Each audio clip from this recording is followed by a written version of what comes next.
Hello my dear friends, you're in the Military Summary channel, and this video we're going to discuss the most important events that took place during the previous 12 hours. We have a lots of very interesting updates, so let's start.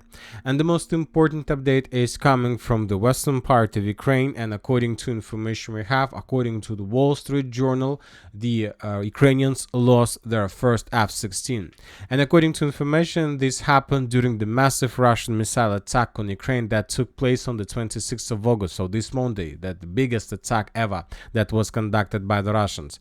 And right after that, the Ukrainians start thinking how to explain the situation, which version to use, and how to coordinate the authorities, the government authorities, so they will provide the same version, but not the different versions. Because at the beginning, some sources were saying that the pilots and the F-16 were destroyed as a result of mistake of pilot. For example, this is the picture of the pilot. His nickname is Moonfish, and first the source were saying that just the pilot was killed, lost his life as a result of Russian attack or as a result of mistake, but nobody was talking about the F-16 itself. Later we got some coordinated version from Ukrainian authorities, and they decided to use the next version, that F-16 and the pilot were destroyed as a result of mistake that was conducted but was made by the pilot. So that's it, nothing more. So the Ukrainians decided to deny any, let's say, influence of Russian missile strike on this episode. But the Russian sources were saying that most likely the pilot was destroyed in the hangar where the Ukrainians were hiding F-16s as a result of Iskander strike or as a result of Kinzhal strike. But later, more precisely this morning on the 30th of August of Ukrainian time, somewhere at 9 a.m., between 7 and 9 a.m. of the local time, very reliable sources from Ukraine reported that Ukrainian F-16 was brought down by the Patriot anti-aircraft missile system due to a lack of coordination between the units. Very difficult to believe in this version, because I'm not sure how it's possible that Patriot system can destroy its own F-16. So if it's true, that means that Ukrainians still haven't managed to integrate new F-16s to their air defense system. But it's like not just air defense system of Ukraine, it's air defense system of NATO Black. So very hard to believe to this version. But anyway, this is the information that we received by the morning of the 30th of August. So let's follow the situation. Anyway, if this F-16 was brought down by Ukraine air defense system of NATO countries, that means that Russia should transfer 60 millions of Russian rubles to the operator, to the unit of Patriot system that destroyed that F-16, because it was written by the Russians. It was stated, this reward was stated by the Russians.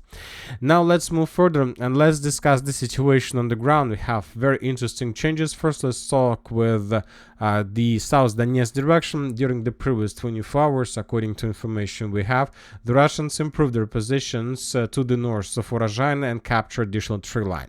So we can't tell for sure whether the Russians are about to begin full-scale offensive to the Novosilovka-Pershe, or they just forced the Ukrainians who were bombed by the F-12 flamethrower systems to fall back.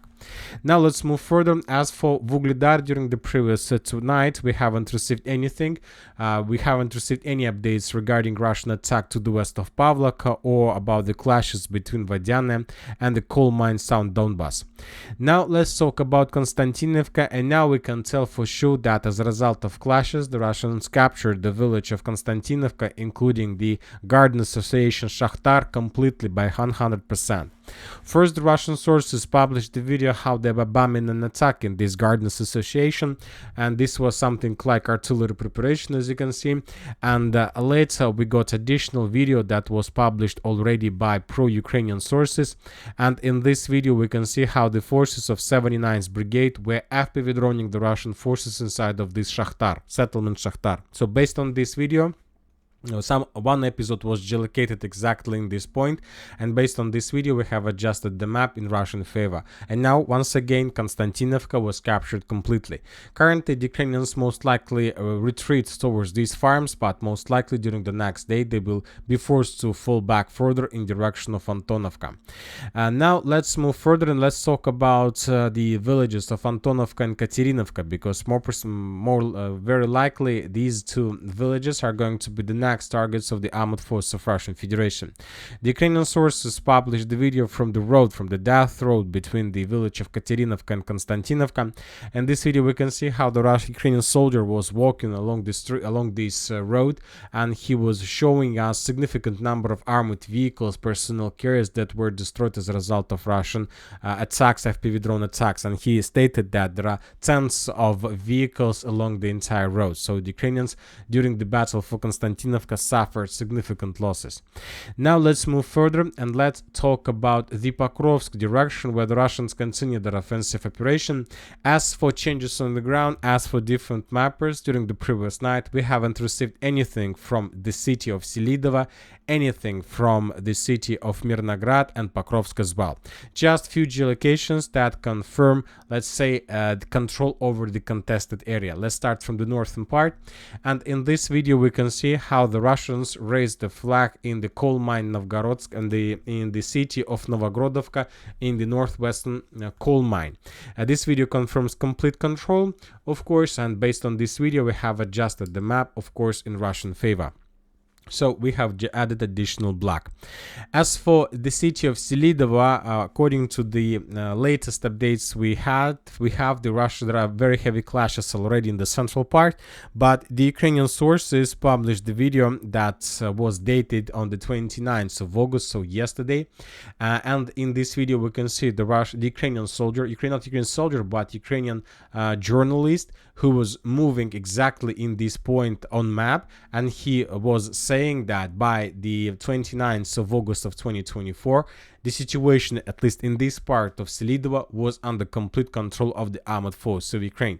So we don't know for sure about the status of these territories, but we know for sure that as for this point is under complete Ukraine control. So it doesn't mean that this area is not under Russian control. It just confirms that by the 29th of August, the territory to the west of the high-rise building area was still under Ukrainians. Now let's move to the most important area, and we're going to talk about Karlivka and the Karlivka bridgehead. According to information we have, the Russians managed to establish complete control over this village, including the western part. So what do we have from this area? First, we have the video with the Russian flag on the Russian side of the Karlivka water reservoir. In this video we can see that the Russians raised the flag, which confirms complete control, and based on this video we have adjusted the map in Russian favor. We still haven't received anything from this part of Karlivka, but very reliable Russian sources reported that Karlivka was taken completely, including the high-rise building area in the western part. It's a very small village, and I was trying to find the high-rise building area, and I found just this small block with more or less big buildings. Maybe the author was talking about these parts, so I assume that maybe the Russians managed to reach this line. So obviously, despite the fact that we haven't received any geolocations from this part of Karlivka, we can make a conclusion that most likely this is the next target of the armored force of Russian Federation. Why is that? The answer is very simple. If we try to calculate the distance, the supply road distance of the armored force of Russian Federation from Donetsk, or let's say from Avdiivka to Selidova, to the city of Selidova, let's do this first of all, and let's calculate the distance. And of course, the shortest way to get the outskirts of Selidova is to go from Avdiivka first to this village of Toninka, then to the village of Orlovka, then to the village of Umanska, then to the village of Novoselovka Pershe, then to the village of Zhelanne, then to the village of Mykolaievka, and only then we're gonna get the coal mines by the name of Russia. In this case, using this road, the Russians will be forced to go through around 43 kilometers. Obviously, this is a very big distance.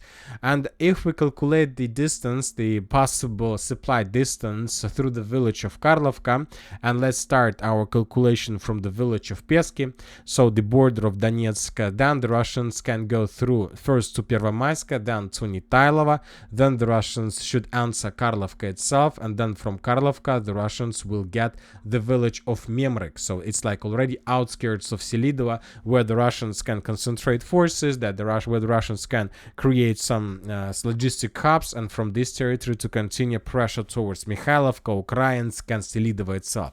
And as for this supply road, the distance of this supply road is around 21 kilometers. Obviously, much shorter, much better, and of course much faster. So this is the reason why the Russians, first of all, to continue their offensive operation further in direction of Selidova, Kurakhova, and Pokrovsk, first of all, they need to improve their logistic, and they need to shorten the logistic as fast as possible. So that's why we expect that during the next 24 hours, mainly the Russians will be concentrated in this direction with the purpose to establish complete control over the villages of, let's say, Karlivka itself, to show us the video with the flags, over the village of Galicinovka and Zhelana Pershe. So they need to restore control over M30 road, over logistic road, and to push the Ukrainians as far as possible, because if the Russians can't push the Ukrainians as far as possible, then the Ukrainians would be able to establish fire control or FPV drone control over this road, and the Russians will suffer losses. So of course they need to capture and to move the Ukrainians. And this is exactly the target, at least for the next 24 hours. As for the northern direction, we have just one geolocation that confirms additional progress of the Russians inside of the village of Grodovka. In this video, we can see the Ukrainian forces were attacking the Russians inside of the territory of Grodovka, which confirms complete control, or at least over this part of the city. So this part was colored in Russian favor. Now let's talk about Ditoretsk and New York agglomeration. During the previous 24 hours, according to different mappers, the Russians managed to improve their positions a little bit further in the west of Yurivka and capture additional tree line. So nothing important, just additional progress, and that's it. As for Toretsk itself, during the previous 24 hours, we haven't received anything about this direction. Now let's move to the Kupiansk area, and as for Kupiansk direction, we have additional changes on the ground. First, according to different mappers, according to neutral mappers, the Russians managed to improve their positions, let's say on the line Chervonopopovka towards the village of Novosadovo-Terny that are located along Zhiribets River, and the Russians managed to improve their positions in the vicinity of Nevska. So as you can see, a few more tree lines were captured by the Russians, and they got closer, and they're getting closer and closer to the river itself. In the northern direction, we have additional progress of the Russians between Andreevka and Zherelny. So this information was confirmed by pro-Ukrainian mappers. This territory was captured. The Russians are trying to get as close as possible to Nadia and Pershatravneve. And of course, the most important updates are coming from Synkivka. Just yesterday we got the video how the Russians raised the flag in the central part. This geolocation, the Russians provided us additional video that was geolocated, and based on this video we have adjusted at least the north and the central part of the village. And today some very reliable pro-Russian sources reported about complete control over the village of Synkivka. The Ukrainians were forced to fall back, and now the battle for the forest around Synkivka has begun. Now let's move further and let's talk about the Kursk direction, where the Ukrainians continue losing their positions.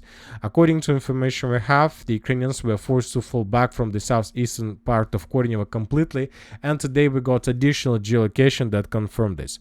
For example, in this video we can see the Russian soldiers who were moving from one building to another, and how the Ukrainians were FPV droning the Russians inside of this territory.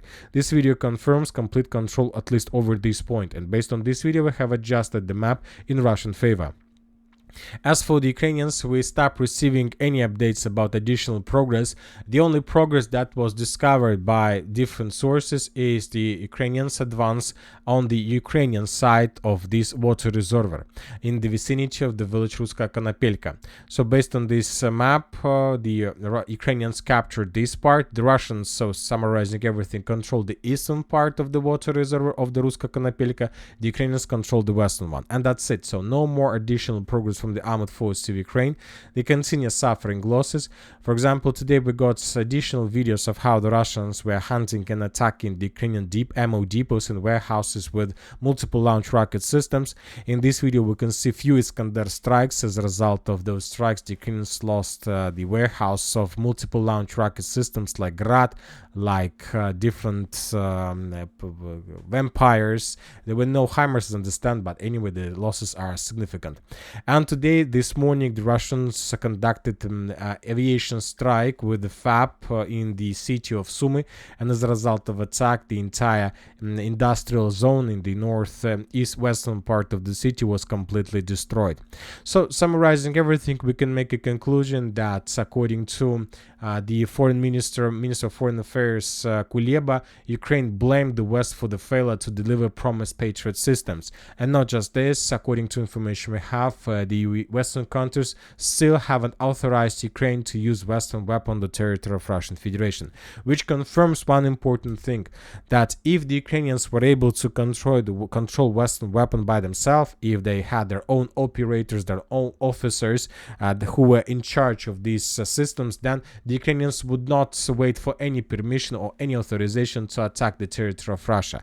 But most likely these HIMARS systems, these ATACMS system, are under complete control of the NATO officers, so that's why they are not attacking the territory of Russia.